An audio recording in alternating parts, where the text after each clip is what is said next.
This one's called Autumn Quest, written and narrated by Chris Sharon. The mighty Cumberland backdrop materializes as the technicolored leaves drift to the earth, signaling transition. God performs an effortless miracle, furnishing a stunning quilt to warm the ground during the months ahead. Autumn foliage frolics through the breeze, using the waft as its partner on the invisible dance floor. Gifts from the limbs caress my face while promenading by. Some crunch beneath my sneakers, leaving a footprint only to be erased by more leaves and shuffled like cards by the wind. Images of pumpkins and Halloween candy infest my thoughts while dragging my rusty old rake over the sleeping grass. Life in the 70s is pretty simple, especially for a kid. Now that Saturday morning cartoons are behind me, it's time for the day's quest. I aim to build the most gigantic pile of leaves known to man. I've often dreamed of escaping from the car as Mom drives down Riverside and scaling the fence to play in the enormous sand piles by the road. Constructing my own giant pile of leaves will have to do for now. The urge to throw down the rake before everything is perfect will be a formidable obstacle to overcome, but I'm up for the challenge. It will be a lot of work, maybe a day's worth, but I must remember to take my time and start small, just like when I build a snowman. Puffy clouds hide the sun as my meticulous plan takes shape below.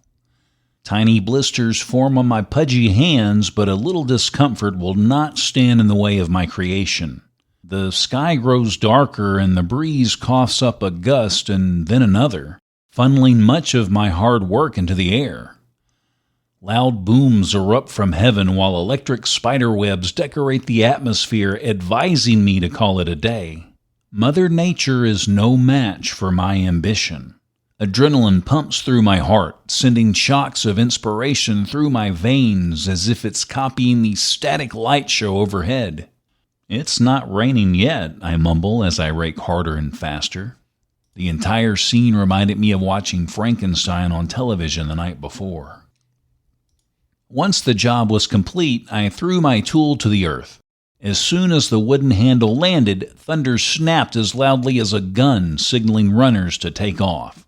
As I jetted down the hill toward my man-made mountain, big drops of water smacked me in the face, telling me that my last warning had arrived. But I was past the point of no return, and my determination forced me to finish the quest. Rain poured as I leaped higher and further than ever before in my life. The wind must have guided my ascent because I felt like I was flying for a brief moment. I vanished into the pile like when I dropped a pebble into the pond.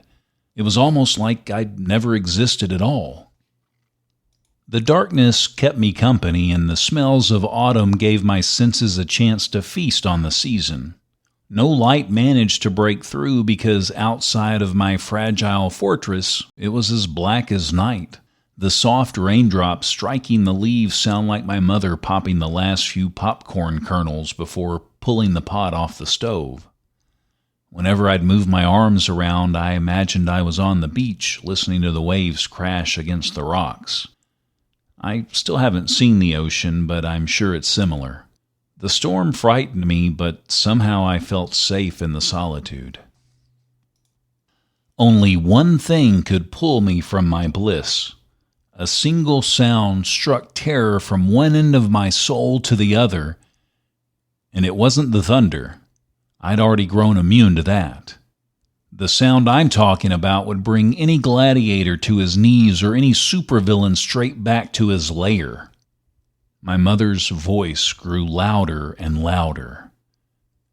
And this was terrible news. It meant she was out in the rain looking for me.